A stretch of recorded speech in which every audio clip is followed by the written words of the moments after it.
everybody has grown up knowing the fairy tale story of Sleeping Beauty, but this is a fairy tale with a twist. The movie Maleficent features a really great cast of both new and old faces. We've got Angelina Jolie starring in the lead role, with Elle Fanning as Aurora, and there's a great supporting cast of Imelda Staunton, Leslie Manfield, and Juno Temple as the three fairies who are entrusted with the care of Aurora.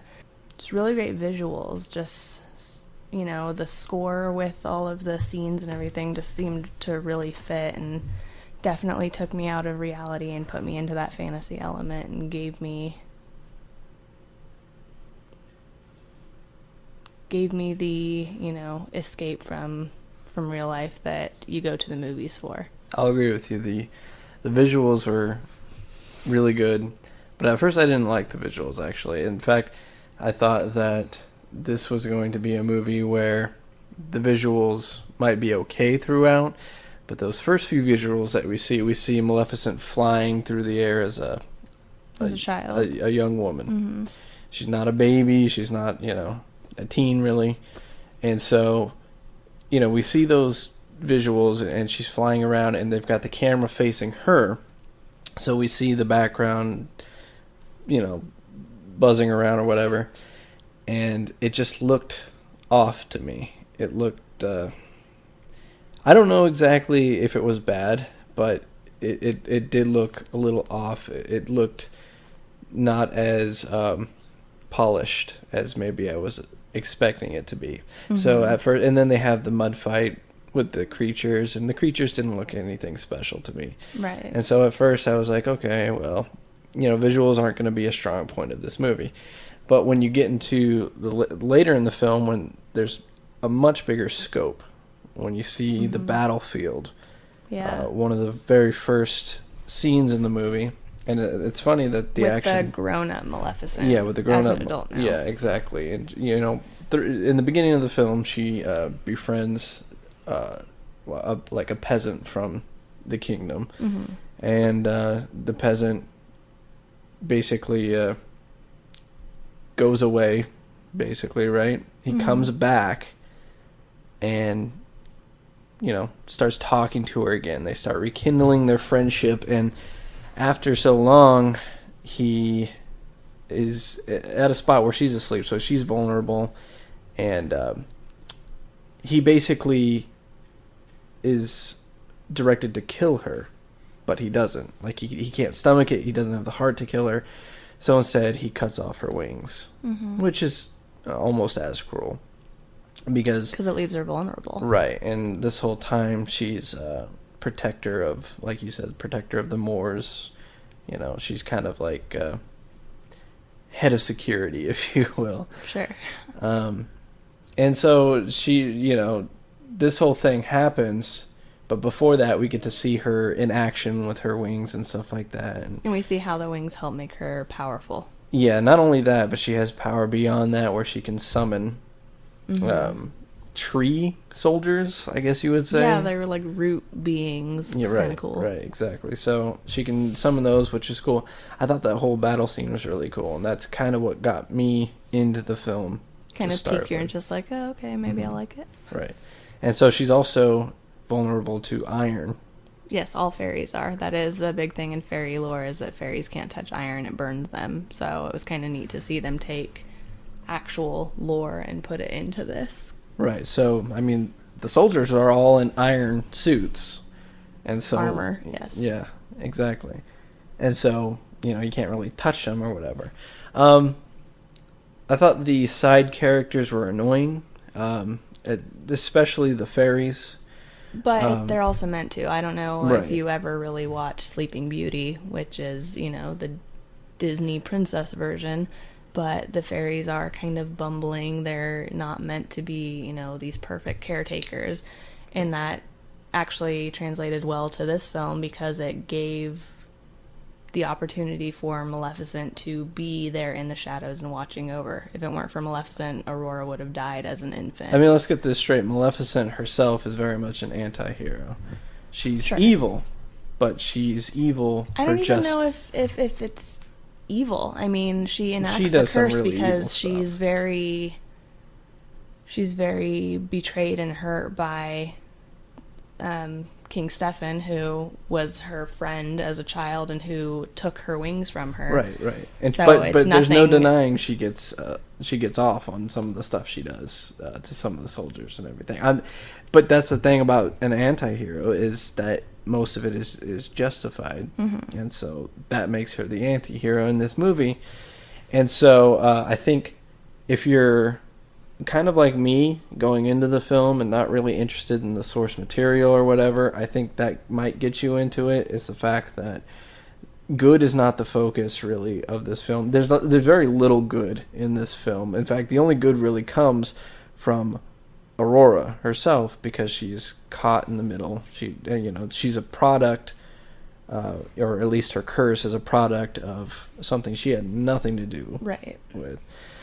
And so you get Maleficent, who is evil, but it's fun to be evil with her. It's fun to watch her be evil, and until it gets to the point of the child being involved, and it's like, okay, well, now you're involving something else, and this is something that correlates with real life. And we see it a lot with children that get put in situations because of maybe their parents who are split up, never really liked each other, but they're there anyway.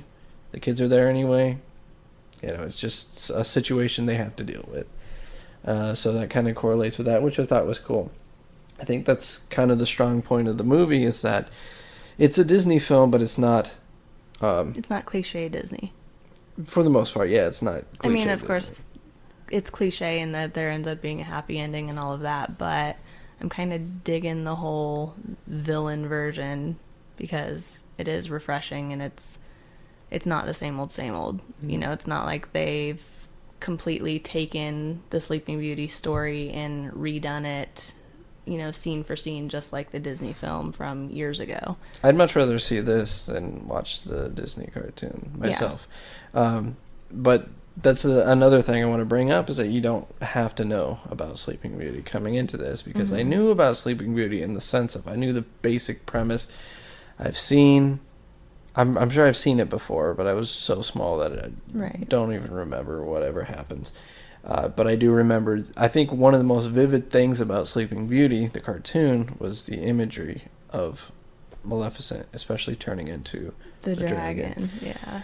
So I think that this is on par, even though it's live action, this is on par with setting those visuals up. It's very striking. Angelina Jolie is perfect for the role.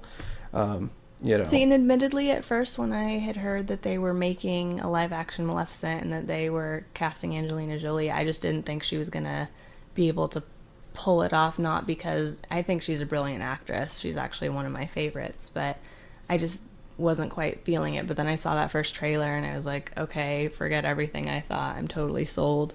I just feel like she did it so well, even just...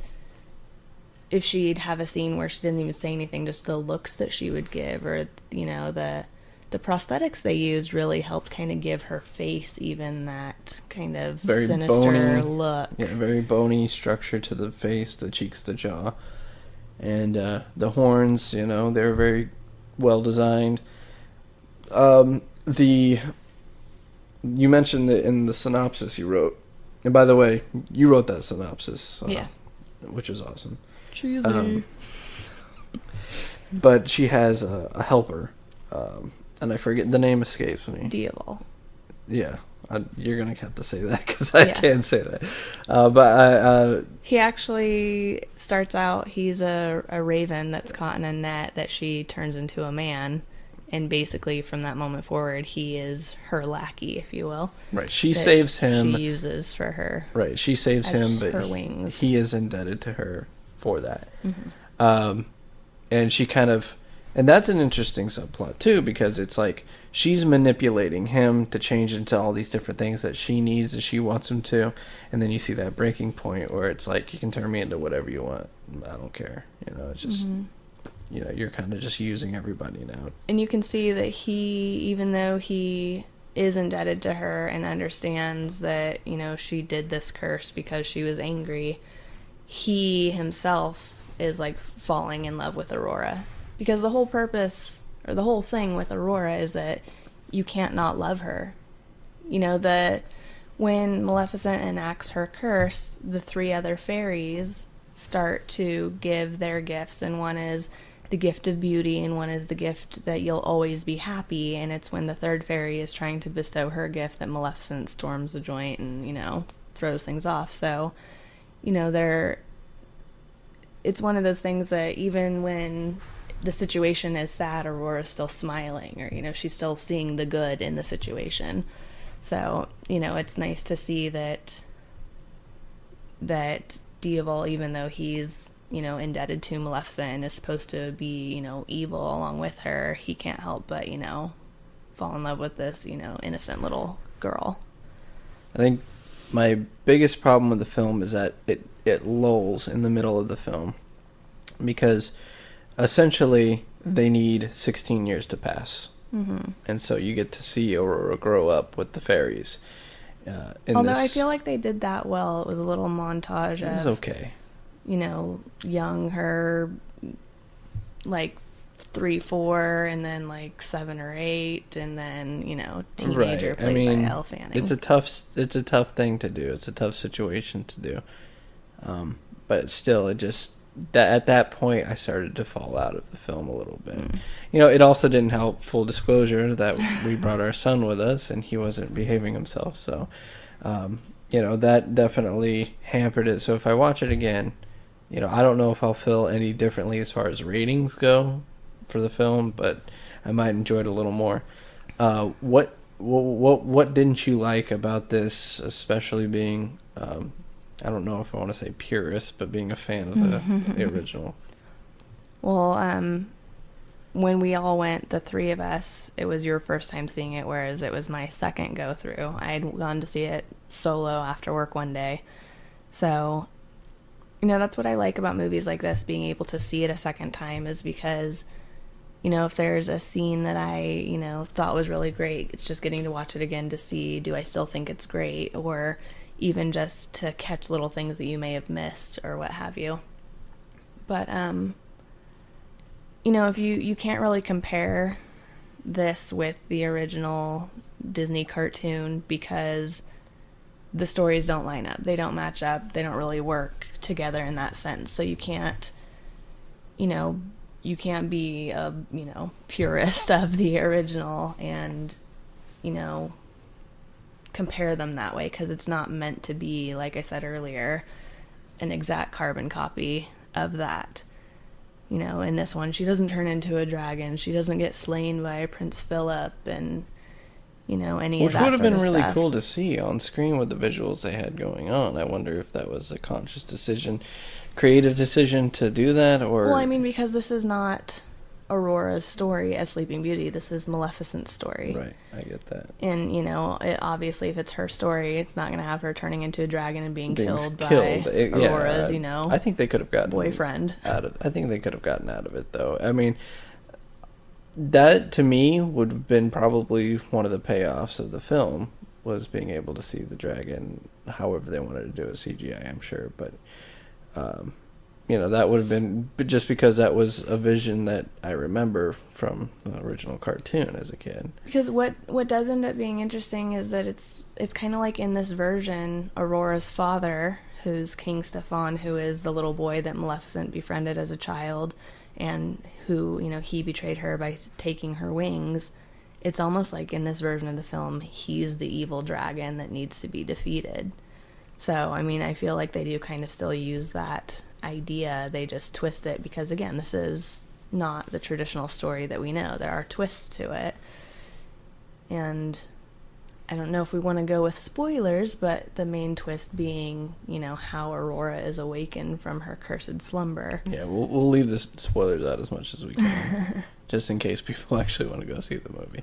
But out of 5, what's your rating, and do you recommend it?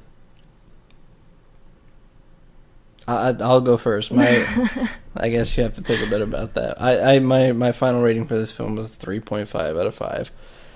I feel that it was a good film. Again, the visuals were fantastic. I thought the casting of Angelina Jolie was mainly the best thing about the casting. The rest of it was okay, And in fact, the Raven, Diablo, whatever. I thought he was actually Orlando Bloom when I first saw the actual person, you know, because he looks so much like him. But Sam Riley plays that role. I'd never heard of him, never seen him in anything. Yeah, so. I don't know. Stefan was funny because he looked familiar to me, and it was very odd.